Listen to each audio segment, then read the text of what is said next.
Thank you for, hello everyone, and thank you for allocating your time to join this CME lecture. Welcome to the 5th talk on the quality improvement series by Larkin Community Hospital and Florida Medical Association in a joint CME program. I appreciate Larkin and the FMA for supporting us in planning these credited lectures, and all of audience who are listening to this presentation, joining this and interacting with our lectures from the first one to this last one. I am Sima Marzban, physician, PhD in health system administration and MPH in healthcare leadership with years of experience in clinical practice, academic research, quality improvement, and executive responsibilities. In a summary of what happened in the previous lectures, we discussed how to find quality gaps in the clinical setting.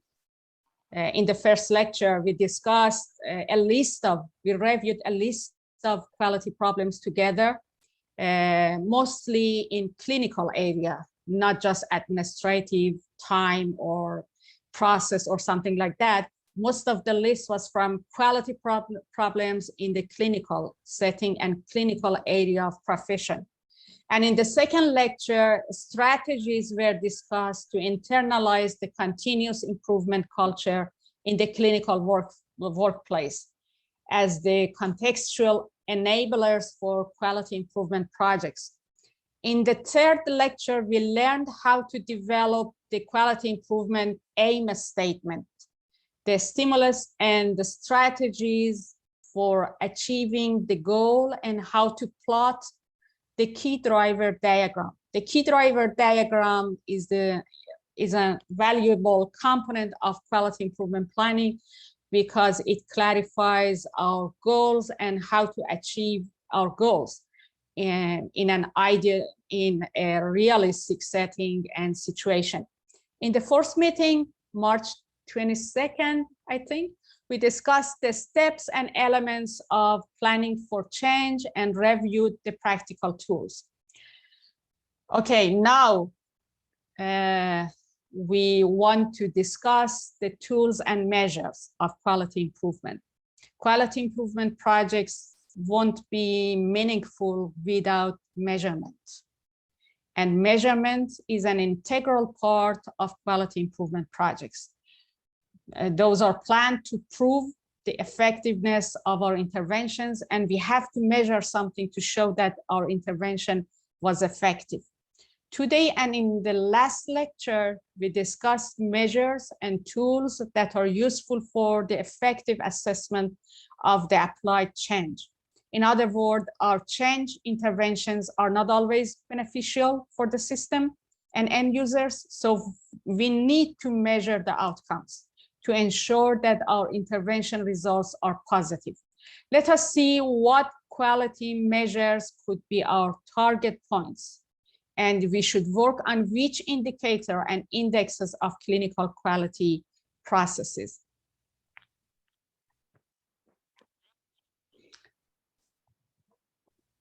You see here what Peter Drucker, as a theoretician in management, told that it's a quote that what gets measured gets managed. So if you want to manage the quality, you have to, and we have to measure it. Without measurement, saying and talking about improvement of the quality won't be meaningful. So let us see how we can measure the quality in clinical setting.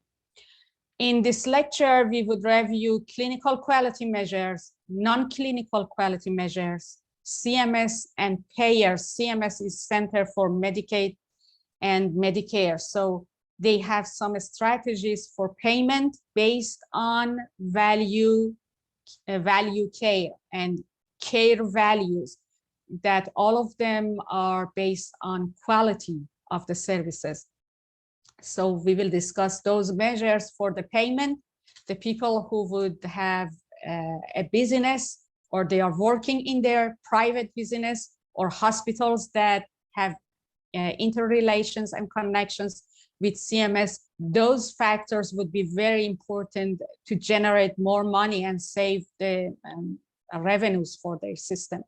Quality agencies, Joint Commission, NC Quality Assurance. NC is National Committee. It's not North Carolina. National Committee for Quality Assurance Measures. We would discuss them. Evidence-based quality measures. AHRQ is Agency for Health Research and Quality. And ACO measures, ACOR, accountable care organizations. Those are terms that are meaningful in United States, and I'm sorry if we have people international from global context. So some of these terms are only meaningful for United States, like CMS, Center for Payment, Medicare and Medicaid payments. In the second part of the lecture, we will discuss Pareto chart and run chart, qualitative tools, satisfaction measures, workforce wellness measures, educational quality measures, and the role of IT to make everything sustained. I like to start with this slide that discusses how quality measures have been developed. Quality measures have been developed based on the perspective of different stakeholders. Who are stakeholders of the quality in a hospital, for example, in clinical setting? I would say payers are the first stakeholders because they pay for quality. They want quality and they prefer quality because they want to save money. And quality is the aspect of service that can provide more benefits per each dollar. And that's the meaning of efficiency. And that's the thing, the first concern of the payers. Insurance companies in United States are trying to keep services in a higher level of quality because of keeping the patients in their networks, first of all. Second, to save money and avoid or prevent waste of money and efforts. So they are the first and foremost policymakers for quality. Fortunately or unfortunately, because I have a lot of concern about their role in policymaking for physicians, but at the same time they have positive role because they are regulating quality in this country.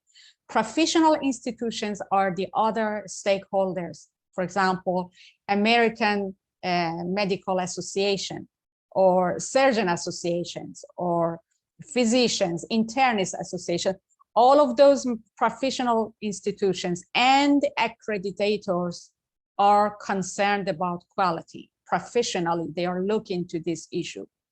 Organizational leaders and sponsors, funders, hospital investors, funders of the medical buildings, those people are concerned about quality because of keeping their loyal customers and improving and enhancement of their revenues and making more interactions with their customers.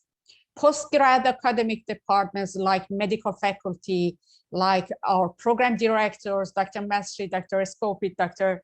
Ferrer, program directors of clinical programs are concerned about quality because they are committed to a quality education for their medical trainees.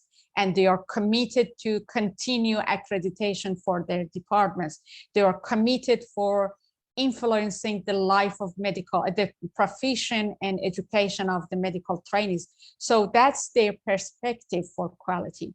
Clinical team, physicians, even if they are not faculty or clinical program directors, nurses, staff, those people have their perspective on quality. They're concerned because they're committed for their services. Community perspectives, population health, and formative needs of the population. Those are the most affected people by the quality of care, because the quality affects their life and quality of after discharge or after visit life, and healing their pain and their medical situation. So they look into quality from their perspective. And care receivers, who are patients and family, those have their own expectations. So you see here, we have a lot of perspectives about quality, and everyone looks into from their own perspective. We have a lot of overlaps between these different perspectives, but the overlapped area and also differences are very important for us if we want to develop and plan the quality in our institution and in our policy making. Let's define what is quality. Clinical quality measure is a measure of process, experience, or outcomes of patient care. Observations or treatment that relate to one or more quality aims. What are quality aims? What of the quality aims are effective care, effectiveness of the care. The other aspect is safety. The other aspect is efficiency. What is the difference between effectiveness and efficiency? Do you know? Efficiency looks into use of resources per each effectiveness unit. For example, the cost per each saved year of the patient life, cost per saving the life, cost per averted death. So efficiency is the matter of using resources. Patient-centeredness is the other aspect. Equity is the other aspect of quality. And timely care is the other aspect of quality. So everything that measures one thing, one relevant observation or outcome of these aspects of the care would be a clinical quality measures. In all clinical quality measures, we have initial patient population, denominator, and numerator. Denominator is, for example, all patients over 65. And the subset of the population that have a problem or whom a process or outcome of care occurs in those subset of population would be numerator, like patients who had a diabetic foot exam from total population who were all patients 65 years or over. So when you have this, level and percentage of people who are receiving a care, who are having a special condition, or have some adverse event or experience some negative adverse outcomes of the services, that would be a clinical quality measure. So a clinical quality measure has a quantitative nature. We will talk about it more. Our first learning objective was clinical quality measures. Clinical quality measures have been held by different quality institutions in the United States. See here, American College of Emergency Physicians, Agency for Healthcare Research and Quality, AHRQ, National Committee for Quality Assurance, and Minnesota Community Measurement. So that's something from one state, for example. It's not from a national institute.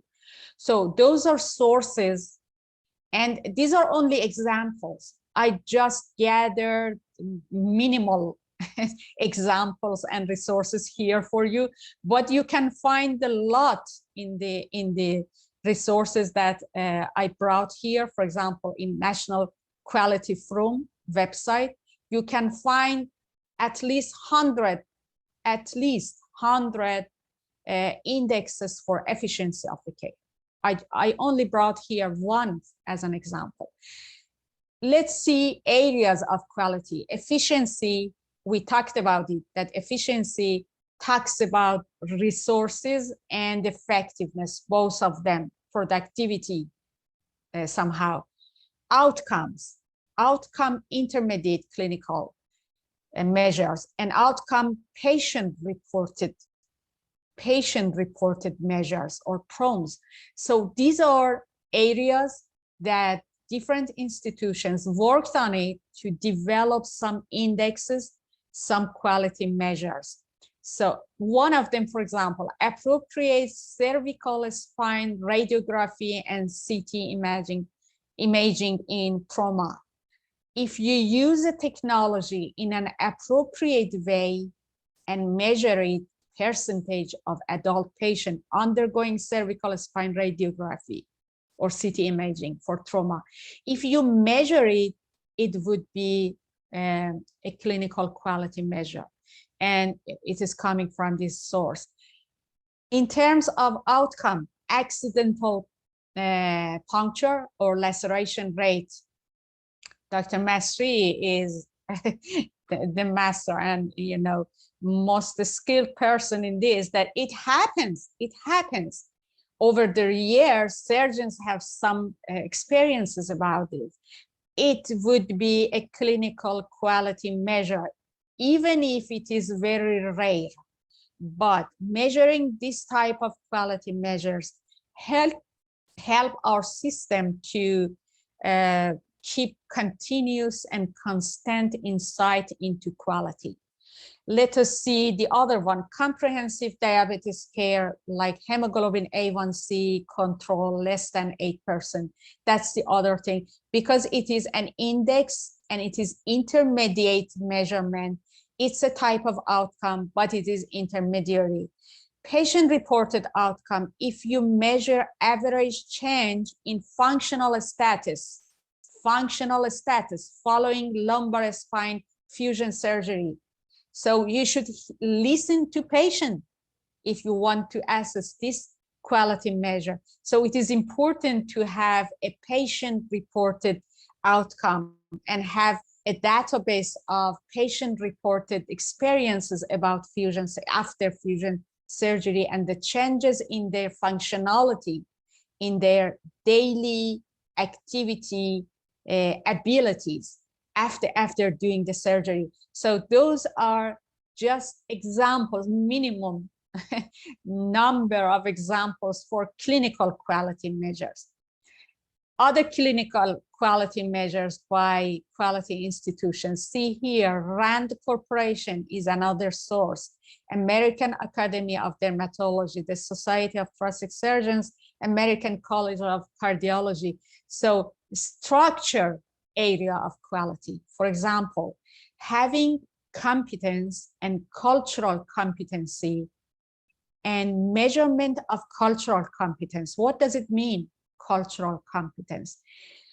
If you measure the level of competent care inside hospital that address the needs of diverse population, and it has some quantitative scale for measurement of this. We have different scales and questionnaires to measure that.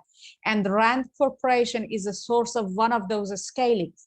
So that's something measurable. And this example is a structural quality measure, because if you incorporate these structural enabler in your hospital, you would be able to develop the quality of care for many people who are a part of minority, a part of different races or ethnicities who can be underserved or underserviced in your department, in your services. So that's very important to enable the structure of the hospital. Another one, melanoma continuity of care, to put people on a recall system, whose information was entered at least once within a year reporting period into a recall system. You know, melanoma is a disease, a medical condition that needs follow-up. It needs follow-up to save people's life. So if you put people and enter their data in a follow-up system, in a recalling system, it would be a quality measure. Operative mortality is stratified by the mortality categories. So mortality always is a type of quality measure. Mortality after different conditions, after surgery, after heart failure, after myocardial infarction, after any life-threatening medical condition, it would be a quality measure. So if we understand, if we measure that in our hospital, if we make it as a part of our system to record and keep this type of data over the years, leaders and managers would be able to interpret that and to improve system based on that. Percutaneous coronary intervention, that's the other the other quality measure, and it's structural. So the sixth one was a structure. These ones were efficiency, outcome, and outcomes had different types. Please keep in your mind. The second objective was, what are non-quality measures? For example, in the area of cost, knee arthroplasty resource use measures. So how much cost would be spent on a knee arthroplasty at a hospital, at a department, compared to the standard cost of CMS? So that would be a measure of quality, because, you know, overuse of technologies and overuse of cost consuming or resource consuming categories and components of the hospital would be a lackage or shortcoming of the quality area. Appropriate use of technologies, appropriate use of dual energy X-ray for women who don't have the eligibility factors, percentage of female patients without select risk factors for osteoporotic fracture who received an order for a dual energy X-ray absorptiometry DXA scan during the measurement period. So this is a procedure. This is a procedure. It has some eligibility factors and standards in clinical practice guidelines. And if people are compliant with the protocols, so that's the quality. If they overuse, that would be shortcoming in quality. So let us think about how precise and how exact are these measures. When we talk about, for example, residents are coming to my office, and when I ask them, what is your goal of this project? They are talking about improving resident education, improving, for example, patient outcomes, improving diabetes care, improving, reducing the adverse events. Those type of goals are not precise. Those are not objective. Those are not measurable. Just stereotype sentences that we want to maximize, we want to optimize, we want to reduce, we want to, for example, optimize something, motivate a group of people. Those are stereotyped use of the wordings, not measurable and not objective. And compare it with this type of measures that everything is defined. Who are the denominator of the clinical quality measure, and who are the subset that we want to compare the adverse events or outcomes with the other people who are in the initial study population.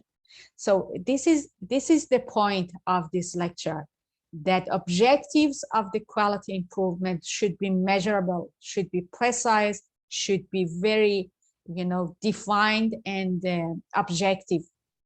Disparity sensitive quality measures, those are non-clinical, but are very important. Why those are important? Because you see here, this measure is used to assess the percentage of limited English proficient patients receiving both initial assessment and discharge instruction. Those are important. Discharge instructions for patients are something that keep them healthy and increase their quality of life after receiving the prescription and recommendation from clinical team. Just think about after surgery, if the people are not able to understand your recommendation, how you would expect that they keep adherent and loyal to your recommendation, and it would affect their quality of life. So equity in healthcare services is an important aspect of the quality, and measurement of that, making equity objective, would be very important for our quality planners and program directors, particularly program directors. Hello, Dr. Scopit. Welcome to our meeting. So we are talking about we are talking about clinical quality measures and non-clinical quality measures, and we discussed two different categories of quality measures. Now we are talking about quality measures by payers. CMS, Center for Medicare and Medicaid in United States, pays for quality, pays for value-based care. And that's a strong point, that they are thinking about quality level of the services. And these aspects are covered in their consideration. First, patient and family engagement. That's important for CMS. CMS is a payer. CMS is a payer. It's not professional or scientific medical association to regulate something, but because of their payment, they are regulating the quality level. And whether we are happy about it or not, we are sad about their contribution to the policies and procedures of the physicians. We should align with their regulations and measurements to save our revenues for the hospital, for our clinic, for our individual payments. So that's important to keep in mind, that they are looking into these aspects: patient safety, patient and family engagement, care coordination, population and public health, efficient use of healthcare resources, clinical processes, and effectiveness. How they measure it through different various indicators of quality, like these claim-based mortality outcome measures. So mortality rate following acute myocardial infarction is a quality measure that is measured by CMS. Every hospital should report this mortality rate, and they are looking to it for paying the money. Mortality rate following heart failure, mortality rate following pneumonia hospitalization, mortality rate following chronic obstructive COPD, mortality rate following acute ischemic stroke, mortality rate following coronary artery bypass graft, CABG. So those are just examples, and they are planning to bring these type of issues into different hospitals. They have defined a lot from 1995. I think they have started to develop this quality, or sooner than this, I'm not sure about it, but they are improving and adding different types of indicators for paying money to hospitals. And these are the categories of their payment consideration. First of all, patient safety. We talked about it. Death rate among surgical inpatients with serious treatable complications. That's a type of indicator by CMS for patient safety. For mortality outcomes, we talked about the mortality rate following acute stroke. About coordination of care, these are examples. Hospital-wide all-cause unplanned readmission measure. Readmission measure that is unplanned is a type of, indicators for payment by CMS. measuring readmission for hospitals is very important because it shows a lot of hidden things, hidden aspects of quality shortcomings. Lack of quality consideration would result in unplanned readmission rate, excess days in acute care, excess days in acute care for heart failure, excess days in acute care after hospitalization for pneumonia.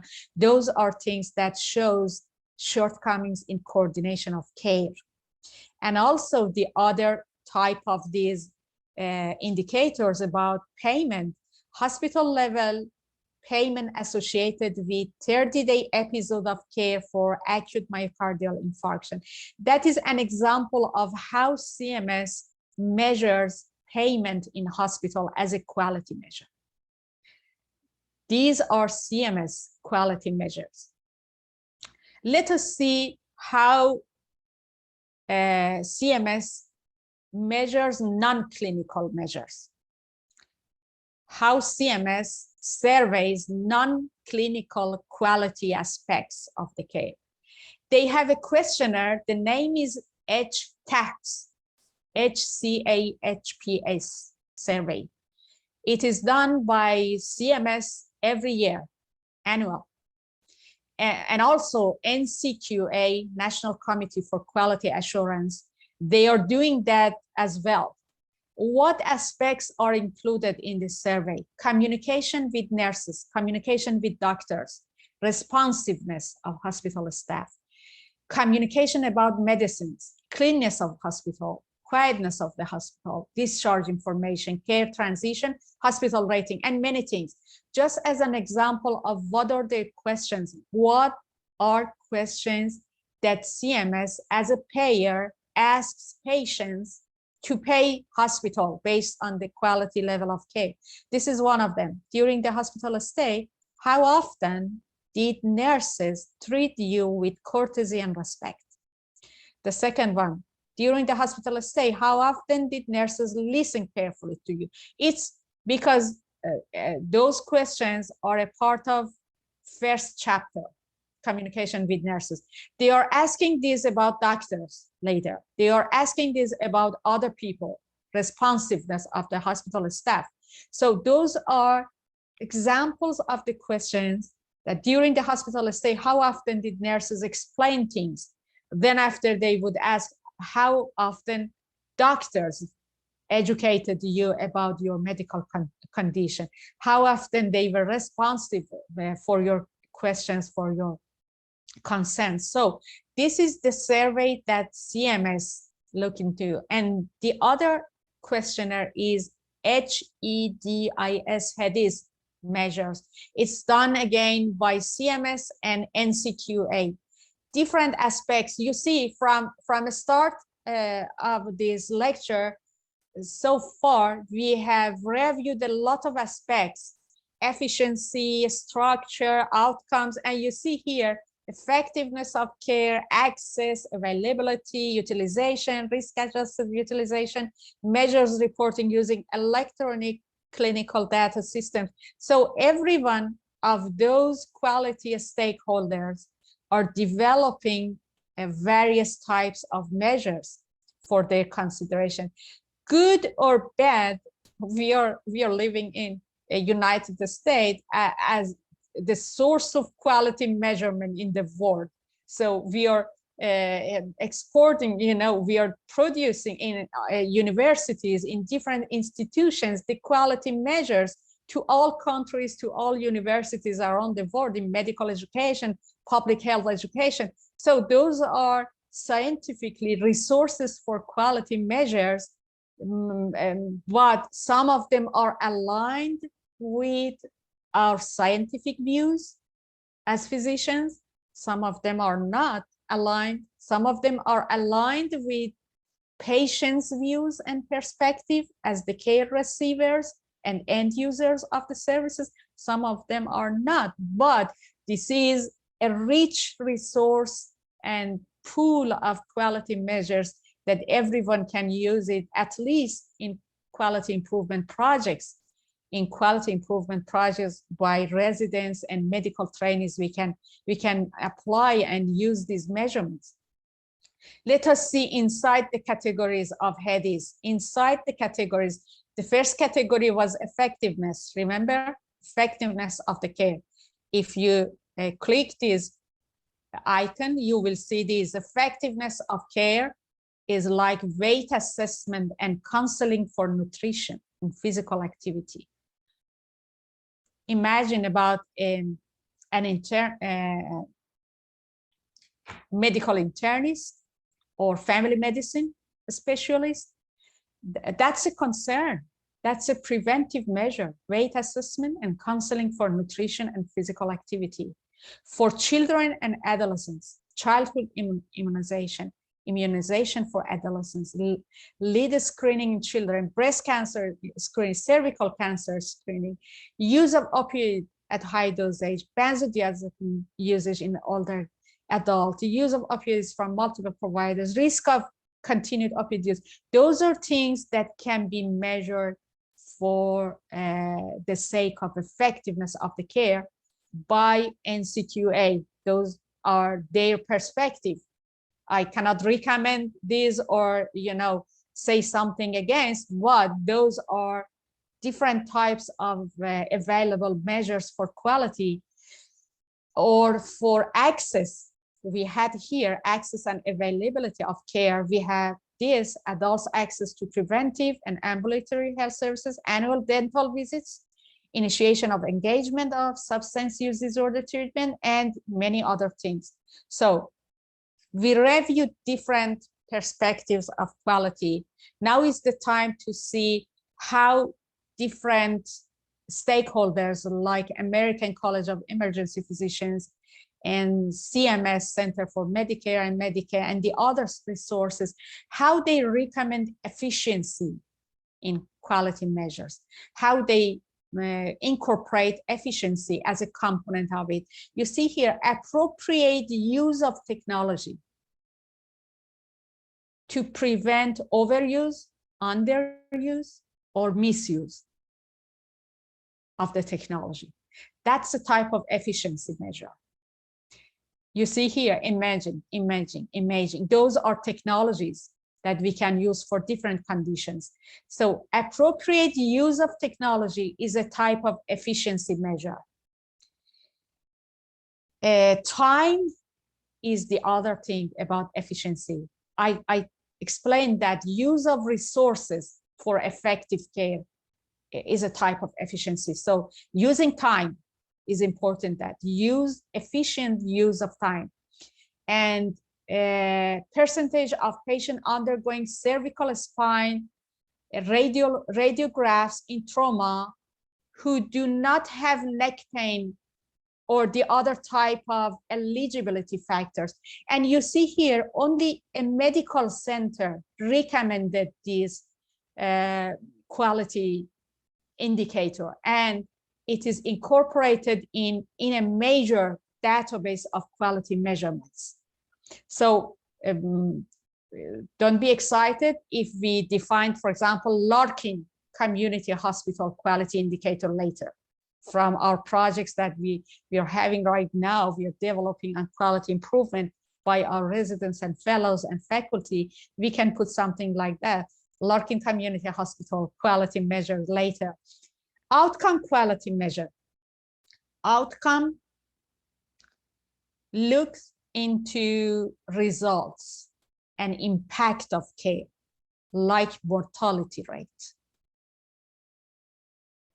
Even when you are talking about admission, it's talking about admission and emergency department visits for patients receiving outpatient chemotherapy. So it means that the people who are receiving outpatient chemotherapy, if they go and refer to emergency department in an urgent situation, that's an outcome, a negative outcome, because we should cover patients with our information and empowering them and look into their adverse outcomes or follow up the patient timely, not to go in an urgent situation to ED, to emergency department. So that would be an outcome quality measure. So everywhere that you have a mortality outcome or something that is at the end or impact of the services, it would be outcome quality measures. And you see different resources, even about American Dental Association, they are talking about some outcome, some expected quality outcomes for their services. These are process quality measures. You see different types of processes. For example, acute otitis, external or topical therapy. Topical therapy during the process of patient management for otitis media or acute otitis, it's a part of process. It's a component of the process. So everything that examines and tests the process of the services would be a part of process quality indicators. So we reviewed, you see, outcome measures, efficiency measures, and then outcome measures and process measures and cost measures. Again, cost of procedures, cost of knee replacement, cost of 30 days episode of care for pneumonia. It's a cost indicator, cost quality measure. So you see different arthroplasty again, because I believe that it is a costly and expensive procedure. So they are looking into cost of that. And also the other type of procedures for COPD, for diabetes, for different type of services for the patients. Structural quality measures are the other type of those. So you see that institutions have developed different type of measures for measurement of the quality. But structural quality measures are looking into underlying and systems facilitators for quality. For example, information technology facilitates quality for everyone. So if a hospital adopts health information technology, it has improved a structural quality measure. If a system adopted medication e-prescribing, facilitates structurally the system for quality improvement in the hospital. Training and educating, personal assessment, evaluation, and empowering technologies, platforms, appropriate use of different type of imaging, policy, procedures, those are structural quality measures, and you see different sources for that again, but we don't have time to explain everything. Okay, so far we discussed different aspects of quality measurement from the lens and perspective of different quality institutions. Now let us talk about quality measures from the perspective of evidence, from authors, from medical scientists, physicians who are doing research, who are studying in detail, and thoroughly they are looking into quality measures that are aligned with physicians' perspective and medical perspectives. So you see here, a structure indicator for hip fracture care, process indicators for hip fracture care, outcome indicators for hip fracture. Hip fracture is a medical condition.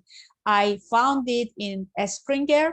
It's only an article, one published article, but they have discussed different type of quality measures only for hip fracture. So it's more, aligned with our physician or clinician perspective to see what happens in a medical condition in terms of quality. Okay, now you can see table 2 of this paper that describes what are quality measurements only for hip fracture care, a structural indicator for hip fracture care from different resources, from different articles. You see here, orthogeriatric management during admission is a quality indicator from these articles. Using an aggregate multidisciplinary protocol is the other. Hip fracture surgery planned on a trauma list from the other list. Post-operative multi-professional rehabilitation team, existing of a rehabilitation team post-operatively is a quality indicator. Post-discharge rehabilitation program. Appropriate clinical criteria are applied to confirm a diagnosis of delirium. It seems that delirium is something happens after hip fracture, maybe because of embolism. Am I right? You know better than me.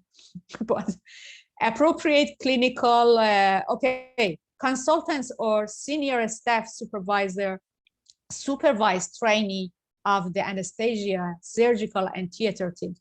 So you see here, those are very specific indicators only for one medical condition. We can try this one in our quality improvement project. We can ask our residents, our fellows to work on it on different conditions at Larkin Community Hospital. In our different workplaces, clinics that we are working, we can motivate people to work on a medical condition based on available evidence. Okay, the other measurable objective is AHRQ measures. AHRQ is Agency for Healthcare Research and Quality in United States. That's a resource, a professional resource for quality improvement. You see prevention quality indicators, inpatient quality indicators, patient safety indicators, and pediatric quality. Those are categorization and classification by AHRQ. That's the other institution in the United States. And these are examples that you can find in the list of AHRQ. Mortality rate, we talked about that. Mortality rate is an outcome measure everywhere. You see many of AHRQ measures are mortality rate. What else? The other would be readmission rate, for example. Readmission rate, unplanned readmission rate, or cesarean section delivery rate, uncomplicated. Again, mortality rate, or vaginal births after cesarean delivery rate, uncomplicated. So these are different types of rates and measures by AHRQ. That's the other institution. Okay, that was the first part of our discussion. And I'm sorry that today I cannot close my lecture after 1 hour because those are different types and perspectives. But I really appreciate it, truly appreciate your collaboration and joining this lecture. You can leave us after 1 hour if you are not interested to be here, no matter. And again, I appreciate all participants on this lecture, but I have to continue because we are recording this to be available for everyone later. Okay, the second part of the lecture is how to measure these and how to illustrate the results of those measurements. The first tool that I'm introducing to you is Pareto chart. Pareto chart is a chart based on Pareto principle. Pareto principle means in any group of factors that contribute to an overall effect, roughly 80% of the effect comes from 20% of the causes. What does it mean? Types of errors discovered during surgical setup.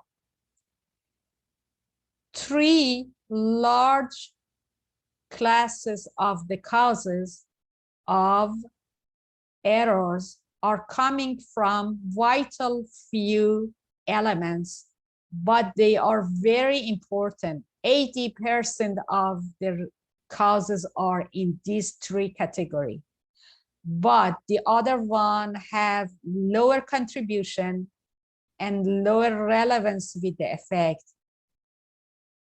but they are causes, useful, they are useful, they are many categories and classes, but we should focus on these 3 items that cover 80% of the causes.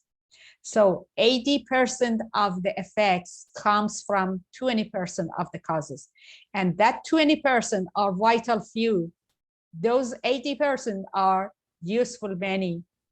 And we should focus on these 3 categories in Pareto charts. So we have to measure the things that cause problems and shortages in our system through run charts.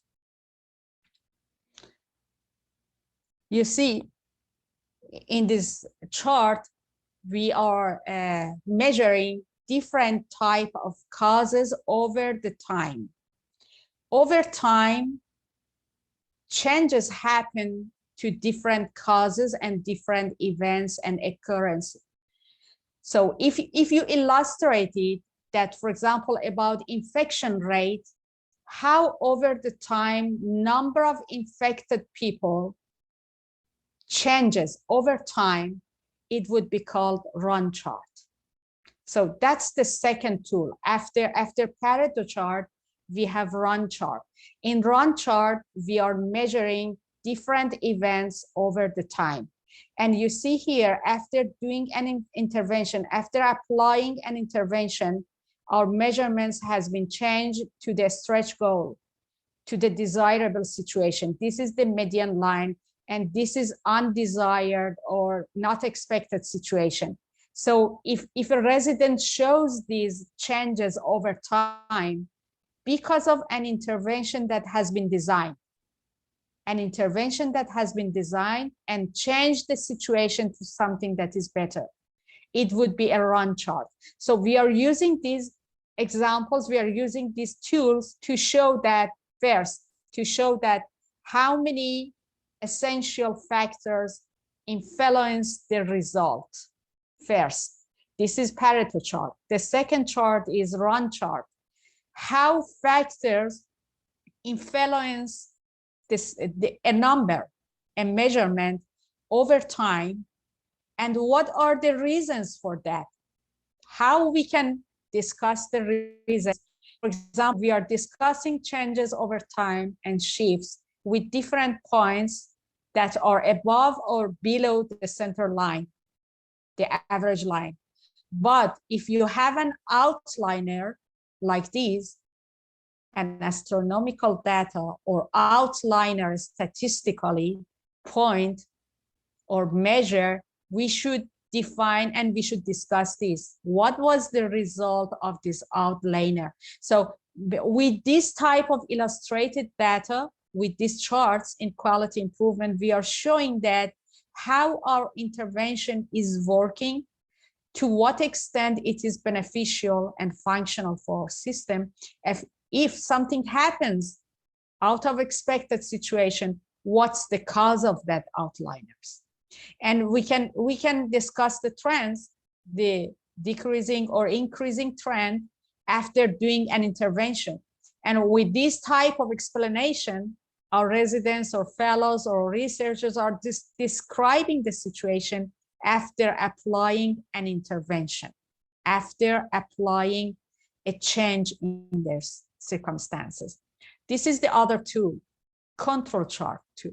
In control chart, we have upper limit line and lower limit line, upper control limit and lower control limit. So we have something defined as a part of our project that this is the upper control line. More than it, we cannot accept the measure. We cannot accept the data or happening.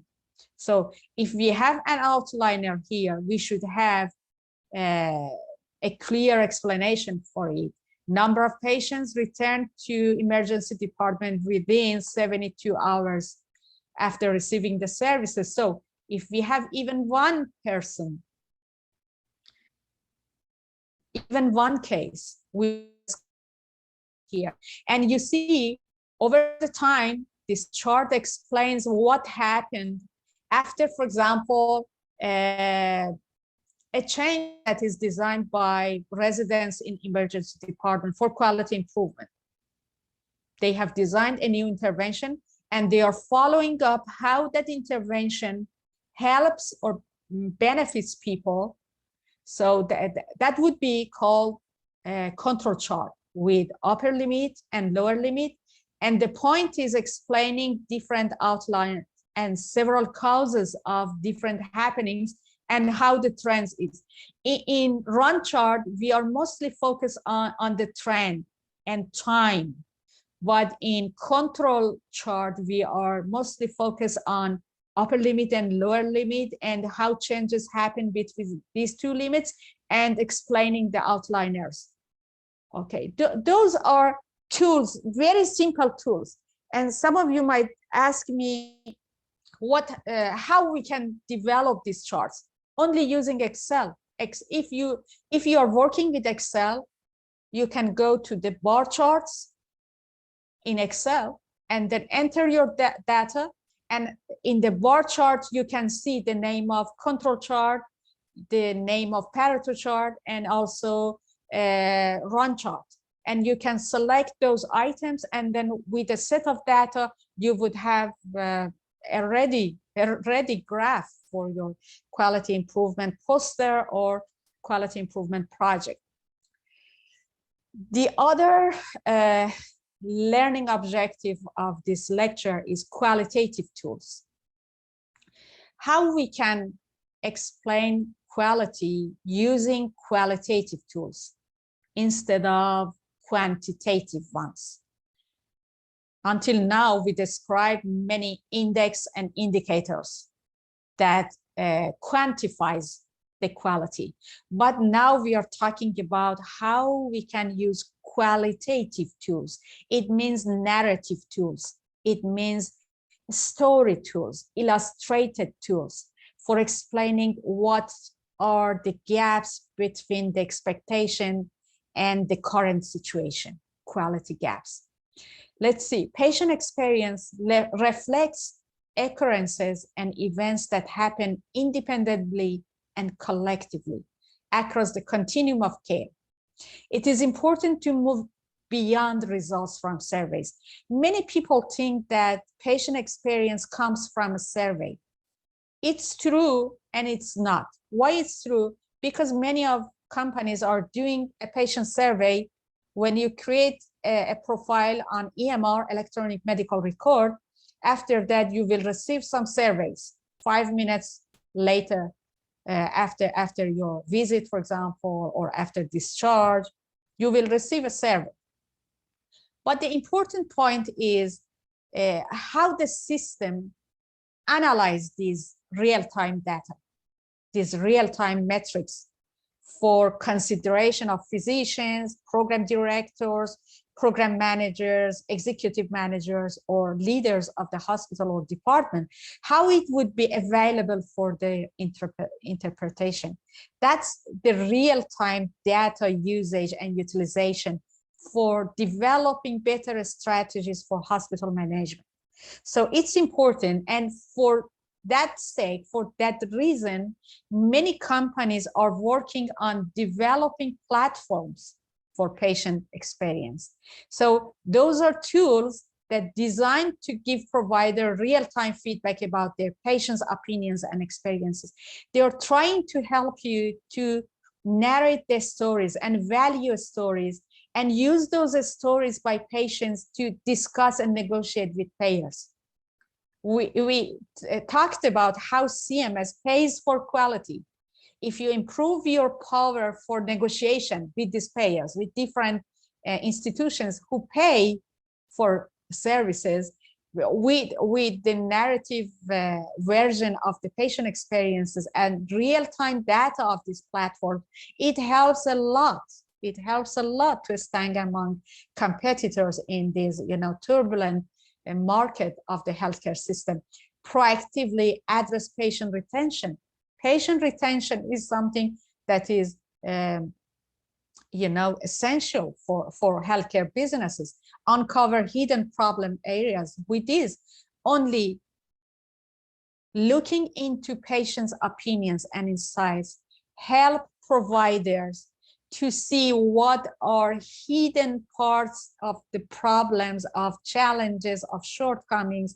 And that's a rich source of data for policymakers, for managers of the hospitals, and for providers as well, for physicians as well, to see what are the areas for improvement in their clinical practice. So it's very important to understand the value of patient experience and then embedding and institutionalizing of patient experience with IT platforms, having real-time access to those type of data. And again, patient experience is a focus on individualized care and tailoring services to meet patient needs and services.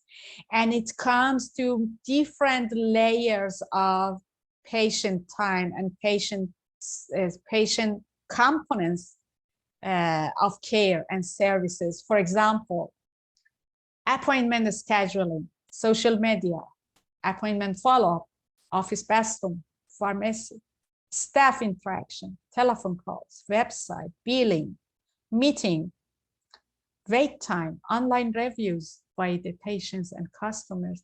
And I have additional items and components to add to these, like, for example, patient education, adequate information, receiving enough information during your visit. And if patients are satisfied with that information, to decide about continuing the care and keeping their quality of life and improving their health status, that would be the best part and component of patient experience. They can explain their experiences to us. And this is a code from BRIL, B-E-R-Y-L Institute. That's Patient Experience Institute, that they are gathering patient experience around different healthcare services and providers in Europe countries, in United States, in Canada. They are training people about that, and they have platform for that. I don't want to recommend them, but just to provide the resource of this part of my slide, that patient experience is the sum of all interactions shaped by an organization's culture that influence patient perceptions across the continuum of the care. So that's the definition of that. And this is another view of qualitative tool. Its name is patient journey. Patient journey means patient starts from booking an appointment, even sooner than that. What's the stage before this? That's when a patient look for information and search Google for a medical sign or symptom, to find a physician, to go to a doctor, to visit someone, or manage the situation by himself or herself. So that's before that. So patient journey starts with searching data and information, then book an appointment, then pre-visit communications, then arriving to an office, then patient check-in, clinical visit, checkout, practice review, and more than how after discharge, after visit. If the situation is a chronic situation, so after leaving the medical services or hospital or discharge, they are receiving different type of information and managing their situation with their best of power and education. So that's how a patient would be dependent on healthcare providers for a lifelong, quality of life. So until this, patients are receiving the services if they have a chronic situation. So the patient journey would continue from before booking to after discharge. And this is an example of patient journey. I don't want to explain it because we don't have time, and it needs a week workshop during a week to practice how we can develop a patient journey. But just 2 points in this limited time. In patient journey, we have different phases of the care, you see here. from awareness of having a situation. What's the situation here? Asthma. Asthma is the situation here for a 52-year-old patient who is not satisfied with the quality of sleeping and mental health, and he's really concerned with the situation. So from awareness of the diagnosis until follow-up and receiving different type of services, his mentality and his mindset about the situation and services according to who is the provider would change. So in every stage, he has different conditions, different mindset and concerns, and we are doing different type of services. So patient journey is a type of illustration about what happens for a patient. From the beginning, from awareness of having, for example, of receiving a diagnosis about breast cancer. What happens? What happens to a mom? From the awareness part to follow-up part and even to death. So that's the journey mapping, and it has a lot of valuable information for providers to understand patient, to learn from experiential knowledge of the patient. I know that we know a lot scientifically about cancer, about chronic conditions, about medicine, but understanding patient views and their experiential knowledge is very, very interesting and helpful and beneficial for physicians. So that's only a tool. And this is another example about patient journey mapping. It's about experience of antiretroviral therapy for AIDS, for people who are affected by AIDS. And you see phases of the disease from being in the phase of suspicion, diagnosis, until long-term follow-up of the disease, and different parts and actions by clinical providers, and different emotions by the patients. You see here, it is very interesting to know how people are concerned and affected by anxiety, doubt, fear, and then in this phase, it would turn to acceptance and motivation to support family, to receive support from other people, and how actions would change, and how key times for clinical providers, when are the key times for our intervention, for our critical intervention in the care management and care planning. So those are different components of a patient journey mapping that is something modern for the healthcare services, and those are designed by industrial managers in different industries. Okay, we are near to the end, just 2 or 3 slides we have left. So this is the category or a class of workforce wellness program quality measures. I'm a part of discussions about wellness program at hospital. Before that, I was a part of committee in the university, and before that, I was a part of environmental health and workplace health status and health indicators. All of them are quality oriented. But let us see, what is workforce wellness? Is it only sick days for payment? Paying for sick days or leave or family leave or travel leave, something? Or we should have more comprehensive and integrated view on wellness. Wellness includes wellness for physicians and healthcare workforce, include physical, emotional, social, and financial aspects. What does it mean? We can talk about physician physical wellness when we are supporting ergonomic aspects and assistance for their workplace situation, equipment, and many other things. Environment, for example, light, ergonomic desk, ergonomic desktop, use of equipment, chair, everything around. Even sounds of the environment of working in a clinic, in a hospital, is a part of physical wellness program. And the other one is financial.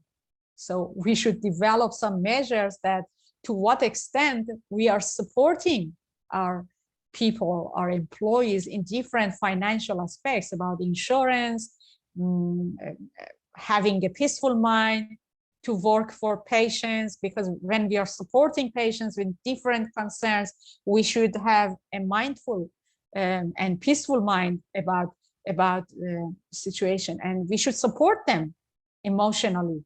And emotional aspects, how we should develop strategies and actions to psychologically support the safety of our workforce.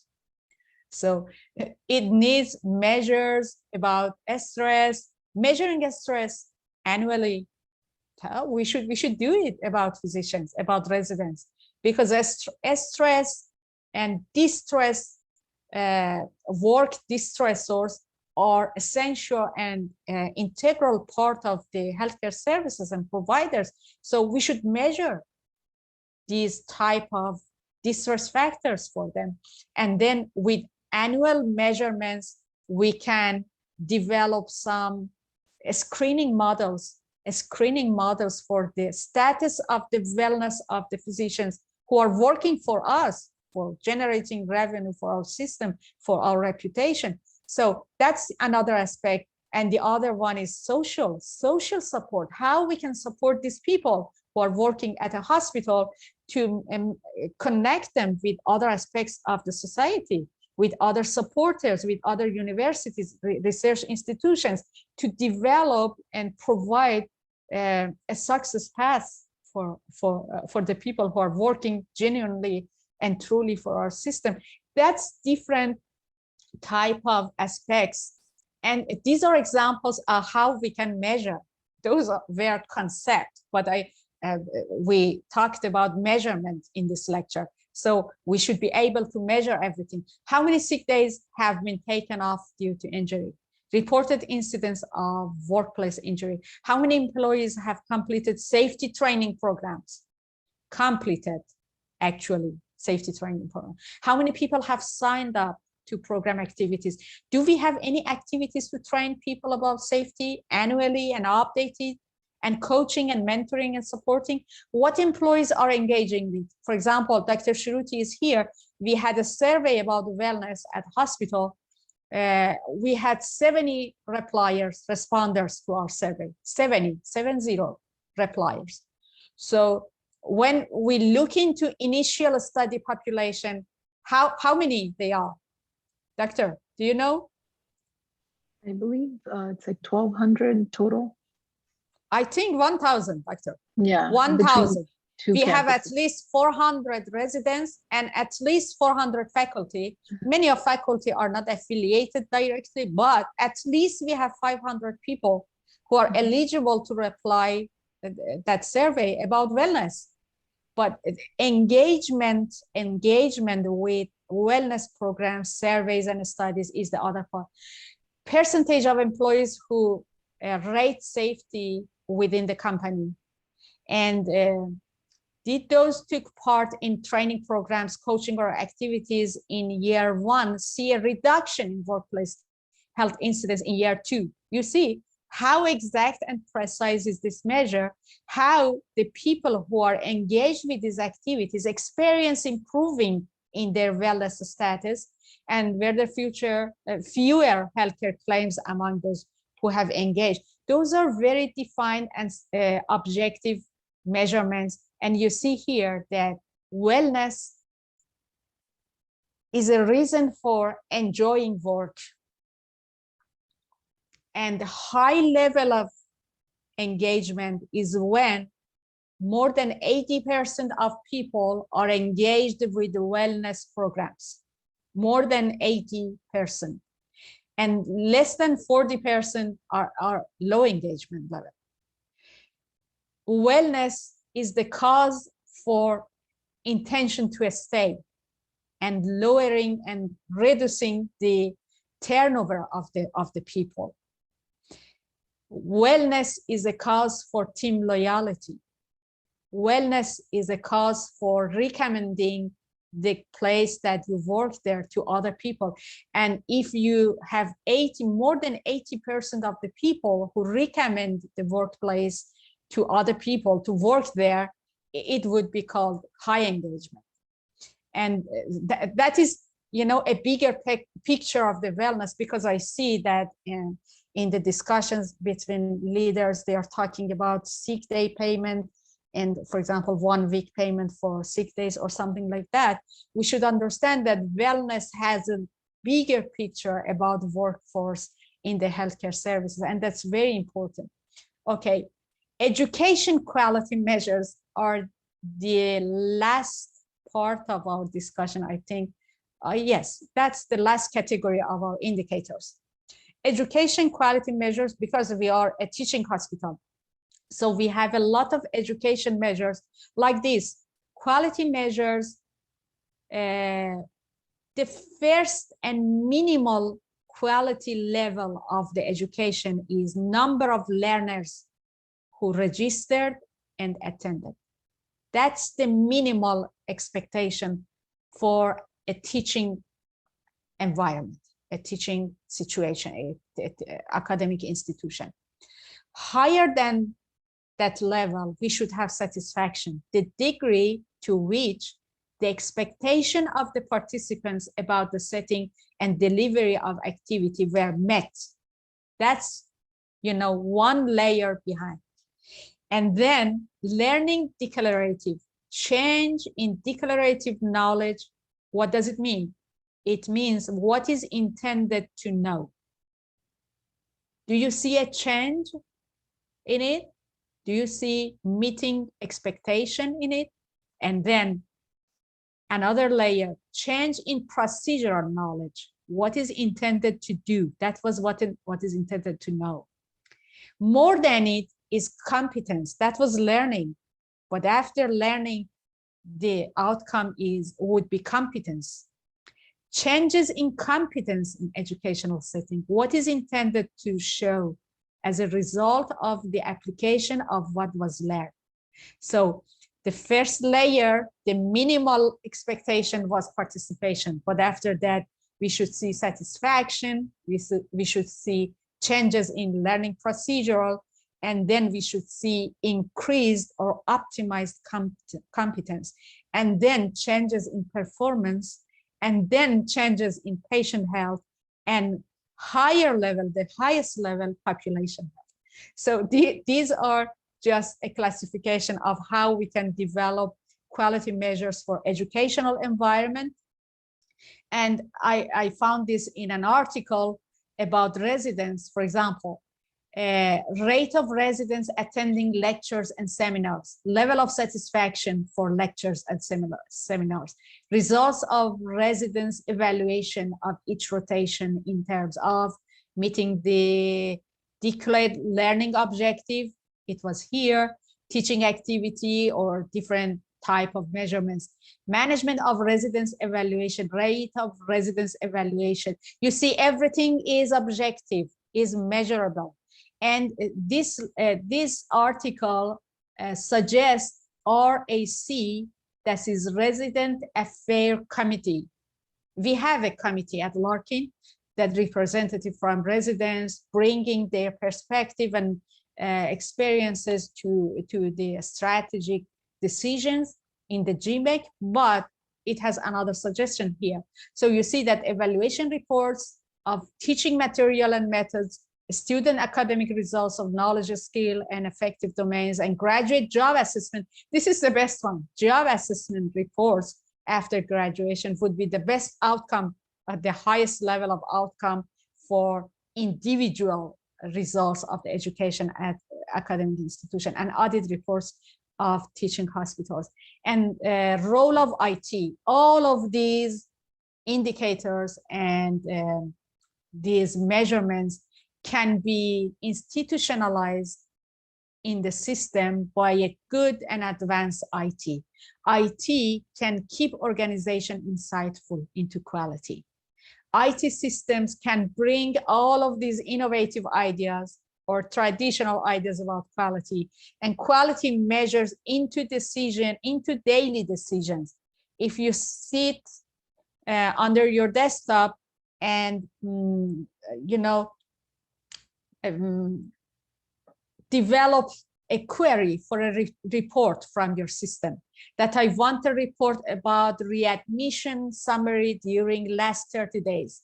And the system, the EHR or EMR provides that for you as a clinic manager or program manager. It's the best and highest level of quality institutionalized quality measurement in the EHR or EMR. Sorry, I talked a lot, sorry. So if we develop an IT system and incorporate IT people to see this type of considerations and measures in their system, in their platform, that would be the advanced system that uses the real-time data for quality measurements and decisions. And now we are at the end of this journey together. We had 5 hours of training quality improvement with different type of quality tools, approaches, methodologies, and many things. I am so sorry if you listened to something that was repetitive to you or not helpful for you. I'm sorry for the time that you allocated for that, but I really appreciated your joining to these lectures and having these lectures as a priority of your time. We are at the end of this journey, and I wish that this type of information and concepts and tools and measures help you to advance your practice in your workplaces. Thank you very much for your time, and I'm ready to take your questions if there is any.